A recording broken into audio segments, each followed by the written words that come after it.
Update. Am I the a-hole for refusing to go to my sister's wedding after finding out only our side of the family were having to pay to attend? Original post. So my younger sister, Katie 28 female, and her partner, Chris 29 male, are getting married in April in Dubai. She has always wanted an extravagant wedding and is going all out.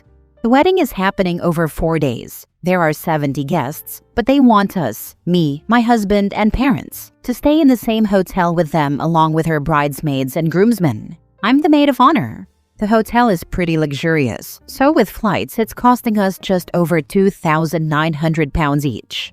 Chris's family are also staying in the hotel, which includes his parents, 2 brothers, and his nephew. They are well off. I don't know exactly how much they earn combined, but I know Katie is on $88,000 and she's the lower earner. But about 6 months ago, Chris and Katie came to us and asked to borrow £17,000. They stressed it would be a loan paid over time and said the venue had increased the price. Dubai law was different, blah blah blah. They had to pay this money or they would lose the lot. We believed them, and I offered to loan £7,000 and my parents the other £10,000. So long story short, I have since found out through someone else that the £17,000 wasn't for the venue. It was for Chris's family to fly over there. They saw how much it was going to be, didn't want to pay, and refused to go. I asked Katie and she confirmed it. So my first question was, if they were paying for his parents, why not pay for ours? I would never expect them to pay for me. Even if we couldn't afford it, I'd have wished them well and stayed at home. And her answer was, because they can afford it. She got very defensive and said this was the fairest way she could think of doing it. It's hard enough planning a wedding, etc. But when I asked, if you genuinely thought this was the fairest way to do it, why did you lie about what the £17,000 was for and say it was a venue issue? She couldn't answer. My parents are aware and are very disappointed they lied, but have said they're still attending. But I have backed out. To me, it feels like my parents are being taken advantage of. And if they couldn't afford to pay for both sets of parents, his brothers and nephew, then they should have just paid for the 4 parents or no one at all. And they especially shouldn't have lied about it. Katie and Chris keep calling and asking me to attend, saying I'm making them feel bad and ruining their day. But the whole thing just feels icky to me. I'm genuinely an open book, so be brutal. Am I being an a-hole here? Should I just suck it up and go? Edit. Crumbs. That's a lot of comments, haha. Thanks so much, everyone. Just wanted to answer a couple of questions or comments that have come up a lot. 1. The repayment. My husband's brother is a solicitor, and he kindly drew up a contract and repayment plan for both myself and my parents, so the money will be paid off within 12 months of the wedding. If they don't stick to this, I have access to a free solicitor, haha. I hope it won't come to that, but that's why I have the papers for worst case scenario. 2. Asking for the £7,000 back. I might be a soft touch, but asking for this back feels like a step too far. Like I'm mad as heck, but not enough to actively try to ruin their wedding a few weeks before, which is what it feels like, right now at least, that would be doing. But hey, give me a few more days to stew. Edit 2. Thanks again for all the feedback, everyone. Just another quick FYI.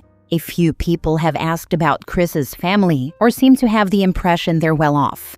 I'm obviously not privy to their financial situation, but from what little I do know from what Katie has said, Chris and his family grew up very poor. Before all this, I'd always thought Chris was a lovely guy, but I had caught him in the odd but harmless white lie. Things like where he went to school, the type of house he grew up in, etc. I get the impression he is embarrassed or resentful of his upbringing, given their lack of money, and this is how he now values his own self-worth, by how much money he has. My guess is, when his family said they couldn't go, he panicked and worried people would ask why they weren't there, and he would either have to say they couldn't afford it, or he couldn't afford to pay for them.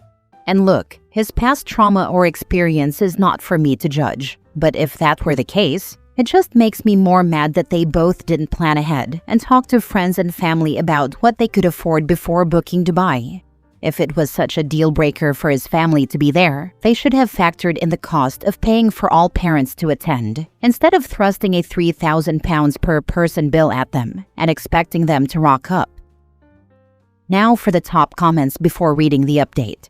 Not the a-hole, yet one of the many reasons I dislike destination weddings. They're the penultimate egocentric events. Haha, I totally get this. We had a destination wedding in Italy as well, to be honest. However, before we booked it, we did rough price checks in terms of how much it would cost everyone. It actually ended up being cheaper than a lot of places in the UK, but we also made a list of who or what we could afford to pay for and who our non-negotiables were. If there were certain people who couldn't make it or afford it, we would have just booked somewhere in the UK. It worked out. We had 15 people, we paid for everyone's hotel room, and the flights were about £240 each, so we counted that as everyone's gift to us. We figured after travel, gifts, etc., it probably wasn't far off what people would pay to attend a local wedding. But I didn't expect Katie to do the same, as I knew she was having 70 people, and at the end of the day, it's her wedding. If it was important to have the families there, then why are they doing this extravagant wedding? 4 days, in Dubai of all places. Why not someplace closer and less expensive for travel? You're all in the UK, so there are lots of great countries nearby that would have beautiful venues. Wait a second, not only are they not paying for your parents, they're having your parents pay for his? That's like a double whammy. I don't know if you should go or not. Your choice will have a long-lasting impact on your relationship with your sister. Only you can decide if that is worth salvaging. I don't want to lose my sister over this, and I don't want to be that person who says it's the principle of the situation. But honestly, it really is. Lying and manipulating you and your parents out of £17,000 is not a small thing. It's not normal, and it's going to get worse.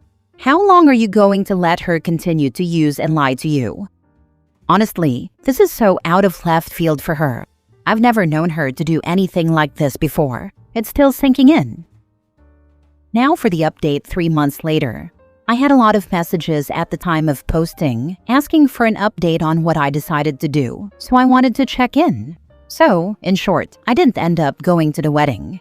Katie and Chris basically harassed me constantly until a few days before they were due to fly out. I received a belligerent voicemail from Katie saying that if I didn't go, I wasn't her sister anymore, that I was embarrassing myself and her and Chris. I was a horrible person. And most shockingly, that if I didn't go, then she and Chris wouldn't be paying me or my parents back for the money we loaned, so trying to blackmail me. She said she would claim it was a gift, that I faked the contract, and that I would have to take her to court. She was clearly drunk at the time. The voicemail was left on the night she was having her at-home hen do, which I also obviously didn't attend. But it was so beyond anything I thought she was capable of. I ended up sharing it with my parents, and they also reluctantly pulled out of attending. I heard through friends and family in attendance at the wedding that she and Chris were telling everyone I had alienated her from her family, told lies to our parents, that we gifted the money and expected them to pay for us, etc., etc., and that they had made the decision to uninvite myself and my husband.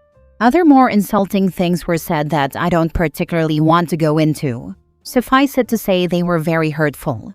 As I mentioned in my post, I had my brother-in-law, a solicitor, draw up a contract for repayment for both myself and my parents. What was supposed to be the first repayment date passed without a word from either of them, so brother-in-law picked up from there. His attempts to reach them were ignored, apart from one email from what I think was a fake law firm outlining that the money was gifted, the contract was fraudulent, and to take them to court, basically. In response to that, brother-in-law sent a copy of the voicemail Katie left and a final demand outlining that the payment plan was now null and void, and we wanted the money in full within 30 days, or we would indeed be going to court. Magically, the full amount appeared in our accounts 5 days later. Again, I've heard through the grapevine since the wedding that they've been telling anyone who would listen that we asked for our gift back out of the blue and disowned them, and how much of a difficult financial position they are in because of this. So that's that. I can't see myself having a relationship with her after this, which is devastating, but at the same time, I truly believe now, after everything, that that isn't my fault. Thanks again to everyone who gave advice. I hope this update is enough for everyone who asked for one. I'm a petty person. I would upload her message to all social media sites and tag her in them so people can hear, in her own words, how she was going to lie about all of that. You were not the a-hole then, and you are still not the a-hole. Everyone who has let me know what they've said has had my back and called her out on her lies, without my needing to fill them in the situation.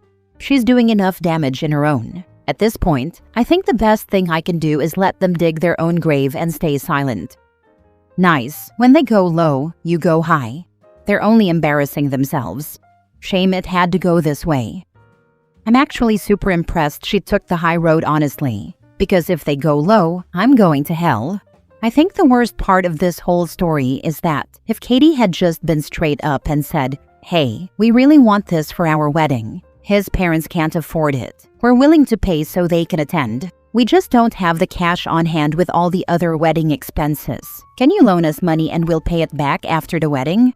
OP sounds like they would have been cool with it, not the a-hole. Honestly, if she would have asked me in the beginning, I would have said yes to the loan, provided they paid for our parents as well as Chris. Part of the reason we got into this mess is because I thought she was taking advantage of our parents because, as she put it, they could afford it. Next story. Am I the a-hole for telling my stepsister if I was her real mom, I'd be so disgusted that she replaced me? Me and my stepsister are both 16. We've been stepsisters since we were 7. My mom married her dad then, and they got married after my dad and her mom died. We lost them when we were 5, and my mom and her dad met at a widowed people's support group. My stepsister and I feel different about being a blended family, and we don't feel the same about our step-parents.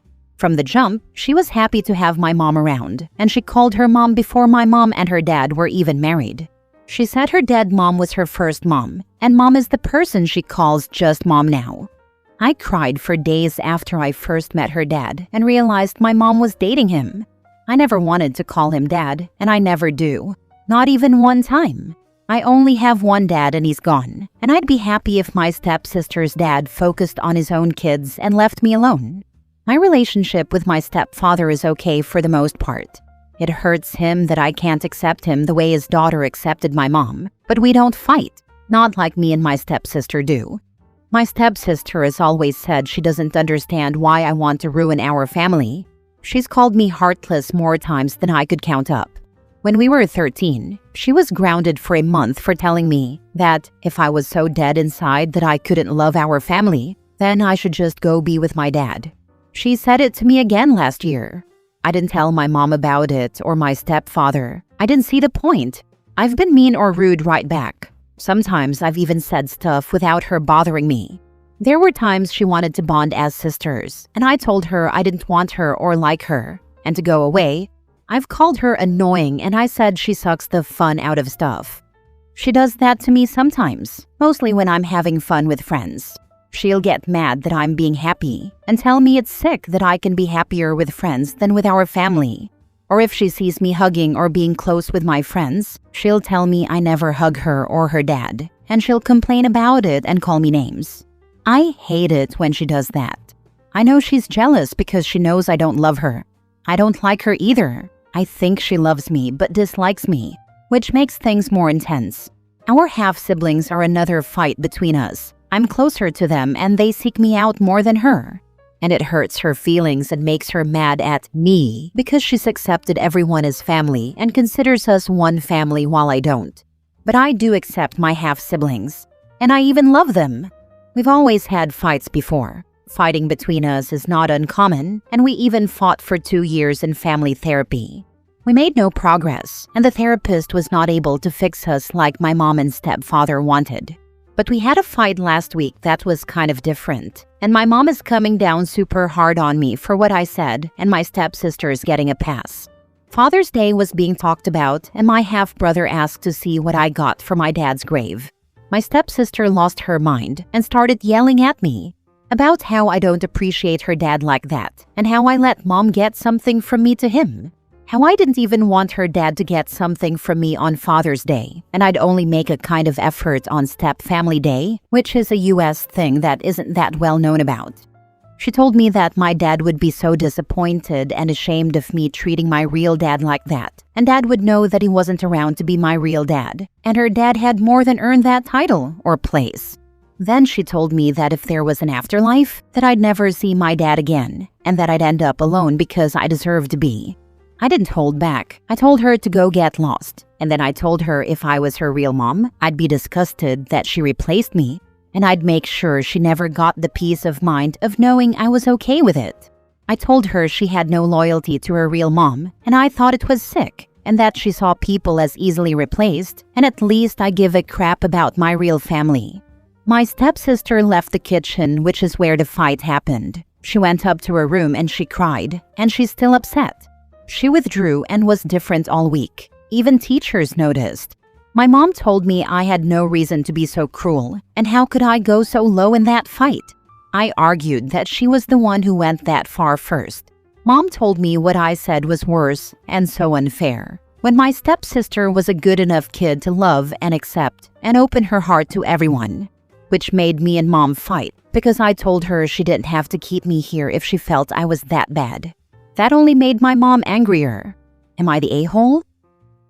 The underlying issue is that your stepsister expected and still expects you to want what she wants. She wants a blended family where she accepts your mom as her new mom and you to accept her dad as your new dad. Your relationship with your stepsister is not going to improve until she accepts and respects your views on blended family. That is, her dad is stepdad and your dad remains dad. You accept your half-siblings very likely because they do not have the same expectations of you as your stepsister. Your mom is coming down super hard on you because I suspect her husband probably wants to be seen as your new dad, in a similar way as his daughter sees your mom as her new mom. What your stepsister said was very hurtful. I am not surprised you responded. What I see as sad, though, is that your stepsister is very likely parroting the wishes of her father. She was 7 when her father married your mom, and she would have no idea what a blended family would look like, other than what she was told. He should have put a stop to this a long time ago. Not the a-hole. Both parents should have. OP's mom should have respected her daughter's boundaries, and if she had, the situation might have been different. 2 years is a short amount of time to meet, introduce, move in, and marry, when kids are involved and have lost a parent. It was too quick for OP. Stepdad should have told his daughter to back off with the whole "he's your dad now" thing long ago. His feelings might be hurt that he hasn't been embraced like his daughter has his wife, but people don't have to feel the same.